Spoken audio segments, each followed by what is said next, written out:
So I got bored today and I thought I'd have a look what's in the Ace pump that I took out of my Discovery 2. Bush some bolts out. Beat this out with a hammer. My Disco 2 is now running without an Ace pump, which some think is a good idea, some don't. But this was obviously why it wasn't working. It now flags up a light and I get an annoying noise every time I turn it on, but some time ago I did it. I've been using the car like it for a long while since. But there you go, that's what's inside them. Obviously takes on hydraulic fluid.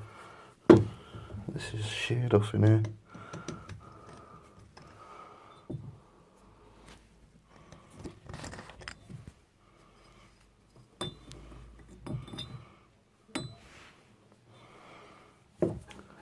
Don't look a very serviceable part.